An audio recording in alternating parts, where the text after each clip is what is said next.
Good morning, guys. Well, after the storm yesterday, this is my garden looks like. Ayan, madaming mga dahon, nangalaglag. Basa. Yang lawn na yan ay nagre-retain ng water. Basang-basa. Ay, natumba na itong aking flowers.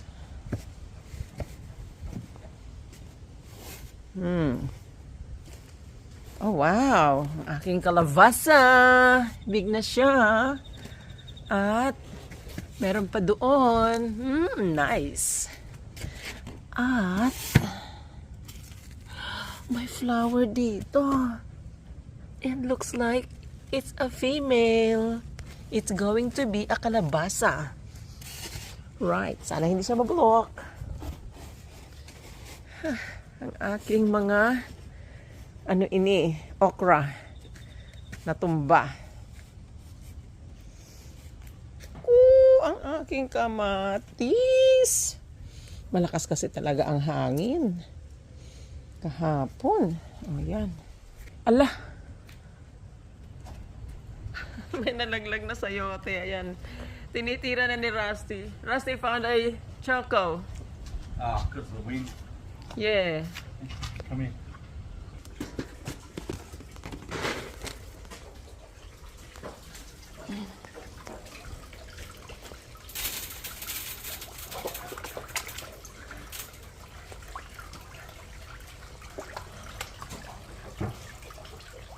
Malalaki na sila. Ating mga pets. Dito rin. There you are. Can you feed the ones at the front, honey? Yeah. I am going to pick some chocos kasi meron ng mga malalaki. Yeah. Mamitas tayo.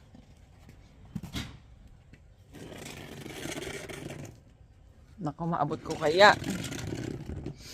Parang hindi ko kaya abutin. Taray ko. Ito siguro mga ilang araw pa. Wag muna. Ay, Rusty! Come here. Show me. What's that? Nakakuha ng kamatis. Where'd you get the tomato from? Ano ka to? Ay! Do not touch my bag. My box. Here.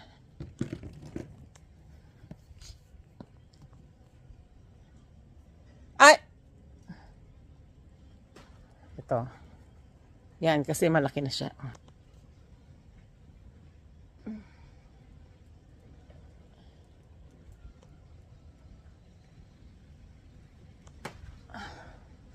Yan, pwede na to.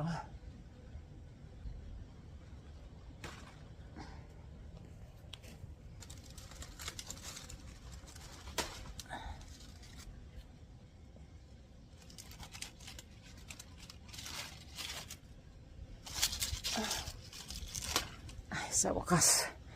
Hirap kunin. Ay.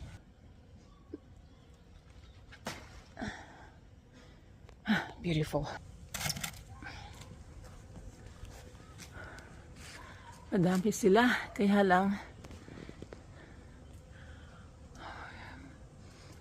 medyo maliliit pa.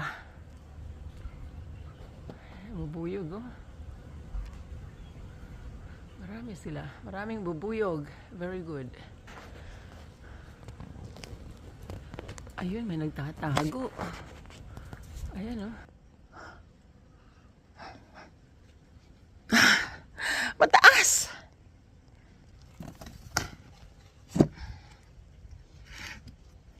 Yan. Lagyan tayo ng tungtungan.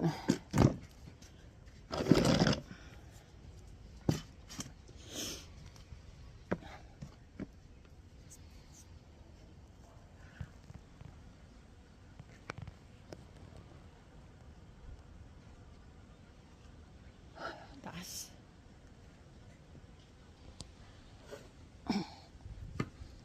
Tayo ng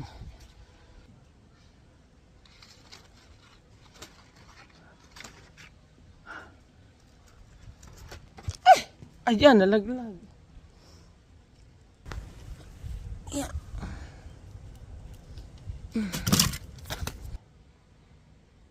This is good. Sakto na siya.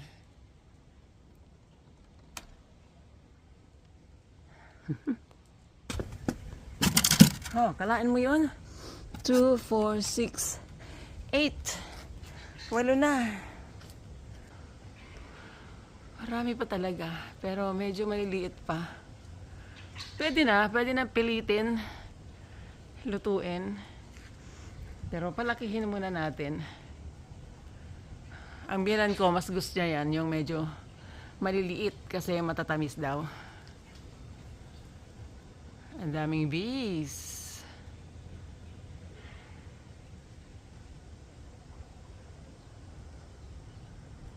Nice. Well, there you go guys. Ito muna ang ating harvest for today.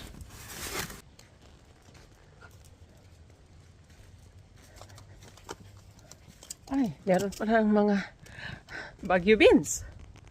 Oh. Yan.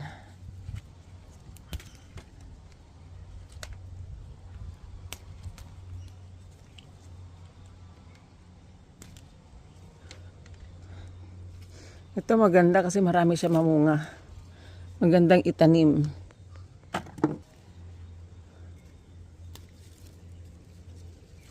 Malapit na rin siyang mag-expire. Mukhang hindi na siya madahon. Malapit na tong matapos ang kanyang buhay.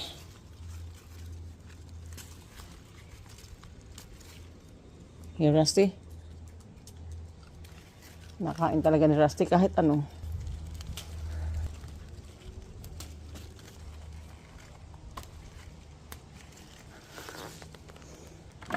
Itong Baguio beans na to, ang dami ko na nakuha. Nakapamigay din ako.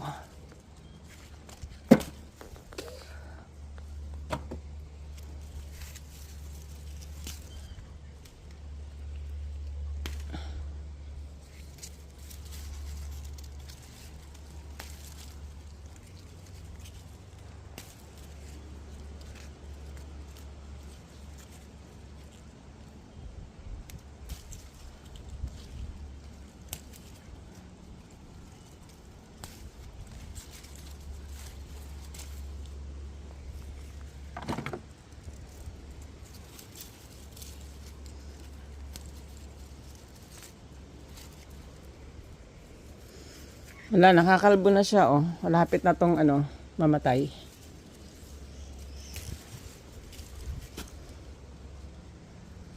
Kanya na yun.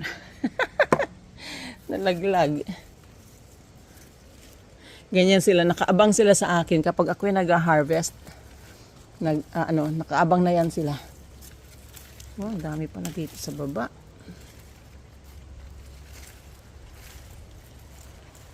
Marami pa din maliliit.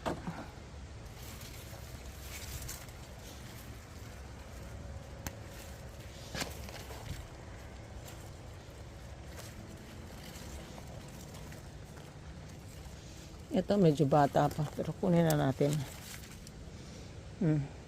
Hindi pa kasi halata yung kanilang seeds, so medyo bata pa sila. Oh, itong isa ay matanda na. Oh. 'Di ba? Halatang halata na yung kanyang seeds. Bigyan natin kay Rusty.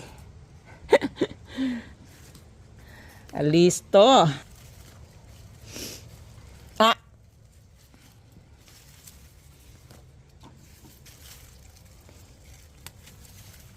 What are you doing? Huh?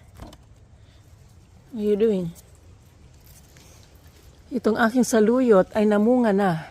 Ayan, harinawa sila ay dumami. Hindi ko siya gagalawin. Puputok yata itong pod niya. Puputok yan. Tapos mag-spread ng seeds. Hayaan muna natin siya dyan. Any more? Marami tayo nakuha. Ito pa. Kunin na natin.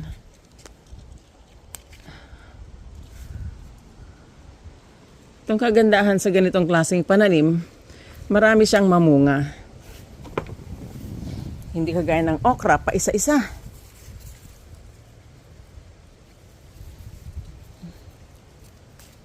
Yeah.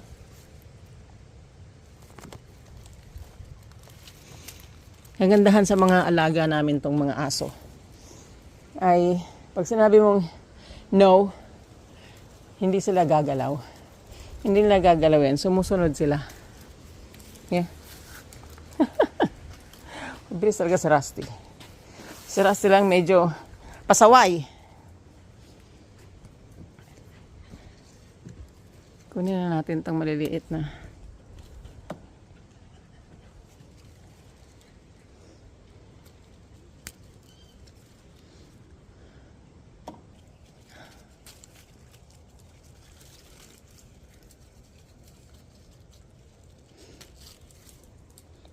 That's your breakfast. There you go, guys. Oh, di ba? Ang ganda tingnan. Ating na-harvest. May okra. May ganyan. Oh. Medyo magulang na yata tong mga okra na to. Malalaki na eh. Hindi maganda pag magulang na. There you go. Beautiful morning. Good harvest. Thank you, Lord. Well, guys, nakakuha rin tayo ng mga bulaklak dahil ito yung nasa labas, dun sa bathtub sa labas, natumba. So, pakinabangan natin ng mga ilang araw ang kanyang mga gandang mga bulaklak. Like, pinutol ko na siya. Ayan o. Ilalagyan natin sa flower vase. I really love flowers. Kahit anong bulaklak pa siya. Yan.